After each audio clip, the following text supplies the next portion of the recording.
Hello everyone, welcome to our channel. কেমন আছো সবাই? এই গরমে তোমাদের জন্য ঠান্ডা ঠান্ডা ব্লগ নিয়ে চলে আসলাম। আজকে তোমাদের সাথে যেটা শেয়ার করব সেটা আমার চটকপুরের সেকেন্ড ডে। এই দেখো, পুরো এই ঘাসগুলোর মধ্যে বরফের একটা স্তর পড়ে আছে।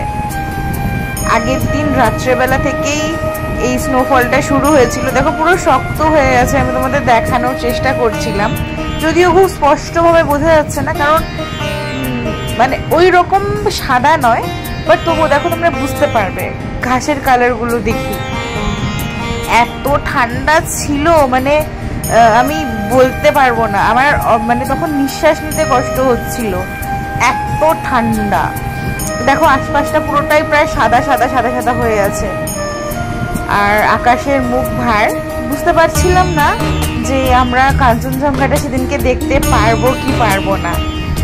এই দেখো, এবার বুঝতে পারবে। দেখো যে বরফ, দেখো ফোকাস নিচ্ছিল না, আমি তখনও বুঝতে পারিনি নাকি। হ্যাঁ, এবার দেখো, এবার বুঝতে পারবে। দেখো পুরো বরফ জমে আছে গাছের ডগায় ডগায়। এত সুন্দর লাগছিল না, কি বলবো। মানে অলরেডি তখন কটা, সূর্য উঠে গেছে প্রায়, তবুও বরফগুলো ছিল। আমাদের গাড়ির কাচের মধ্যে, গাড়ির ছাদে পুরো বরফ পুরো জমা ছিল। চলো তোমাদের সাথে এই ব্লগটা শেয়ার করি, আর তোমাদের সাথে আমিও ভিউটা এনজয় করি। যদিও বেশ কিছুদিন হয়ে গেল, 1 মাসের অনেক বেশিই হয়ে গেল আমি চটকপুর থেকে ফিরেছি, বাট তোমাদের সাথে আর শেয়ার করা হয়নি। দেখো, তোমরাও দেখো, আমিও তোমাদের সাথে দেখি।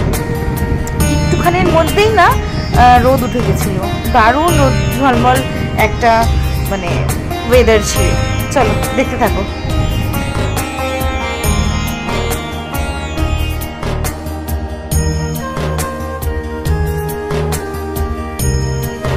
আমি আমাদের হোমস্টেটা আশপাশটা একটু ঘুরিয়ে দেখাচ্ছিলাম। দেখো ভেজা ভেজা যেগুলো আছে সেইটা না বরফ গলা জল।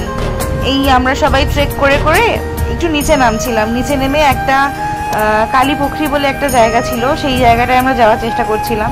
যদিও আমরা মানে ওখানে গিয়ে উঠতে পারিনি, কারণ জায়গাটা শুধু যাওয়া নয়, আবার চড়াই দিয়ে ওঠা।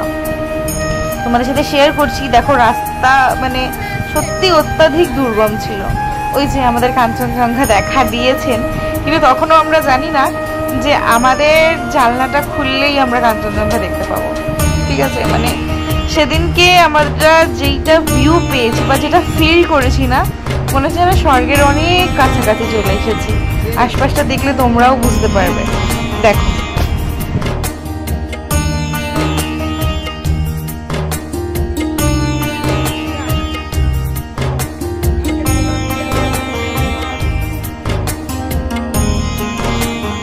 এই আমরা হেঁটে এসে আমাদের যে হোটেল না সরি হোমস্টেটা ছিল, হোমস্টে বসে সবাই আড্ডা মারছিলাম। এইখানকার ভিউ মানে সব থেকে বেস্ট, এটা অনেক ব্লগাররাই বলেছে, আমি আগেও তোমাদের সাথে শেয়ার করেছি। Sunrise homestay. হ্যাঁ, আমি তোমাদের নাম্বারটা শেয়ার করে দেবো। সেদিনকে আরেকটা বড় আকর্ষণ ছিল পাহাড় দেখতে দেখতে লাঞ্চ করা। এই দেখো, এই কি একটা ডাল ছিল, আলু ভাজা, কোনো একটা সবজি ছিল, পেঁয়াজ ছিল।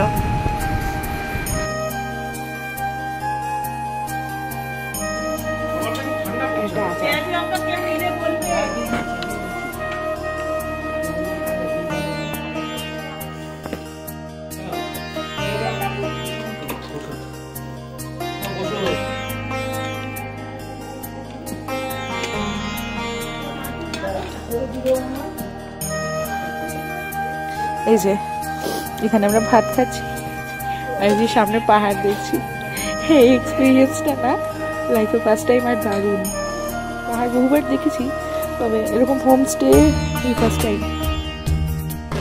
ভাত, এই পাহাড়।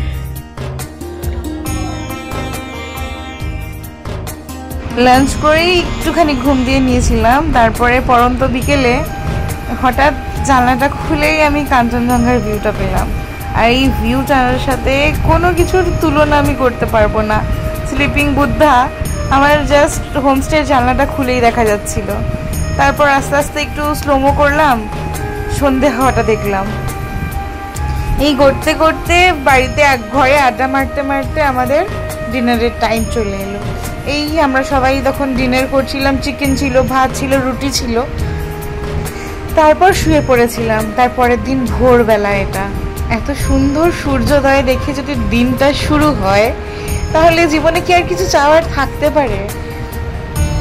দারুণ একটা অ্যাটমসফিয়ার ছিল, দারুণ শান্ত একটা পরিবেশ, আর তার মধ্যে সূর্যোদয়।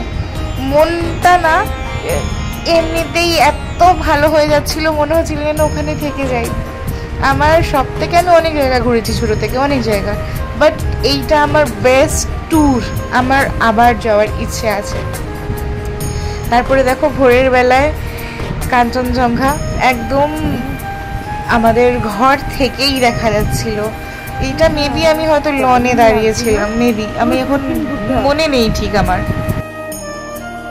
হ্যালো, এইটা আমাদের চটকপুরের লাস্ট ডে, মানে থার্ড ডে। আজকে আমরা যাচ্ছি দবাই পানি, ঠিক আছে?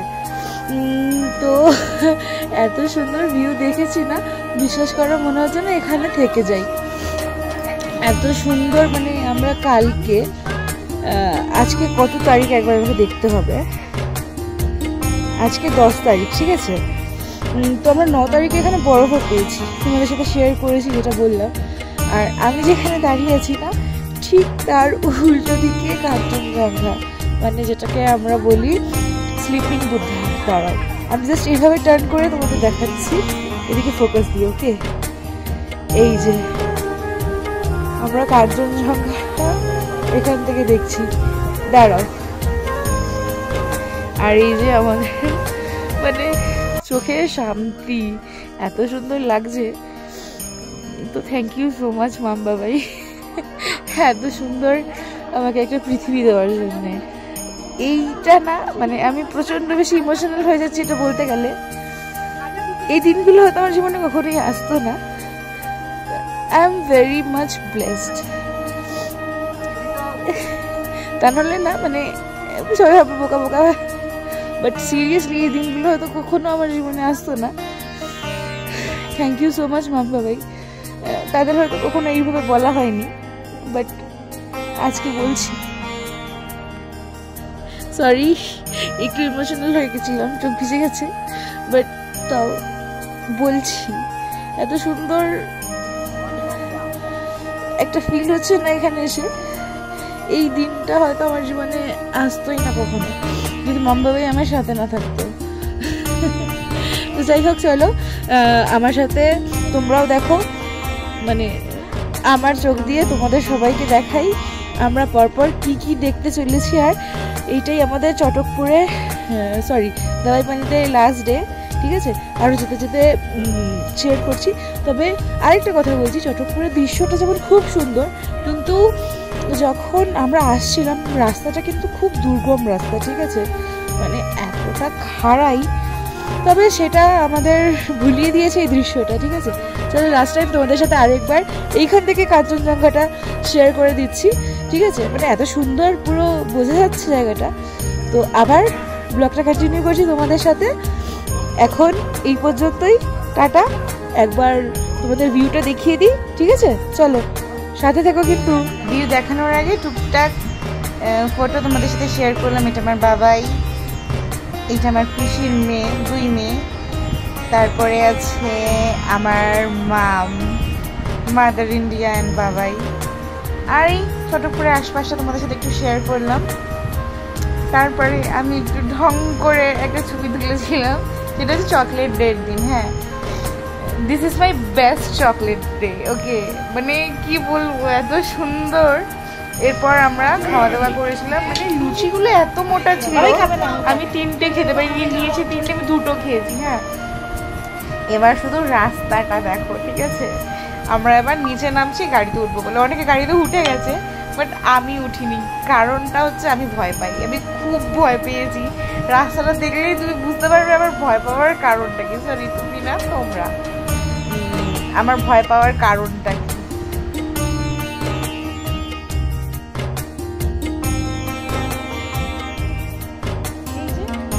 আই থিঙ্ক তোমরা বুঝতে পারছো আমি কেন গাড়িতে উঠিনি।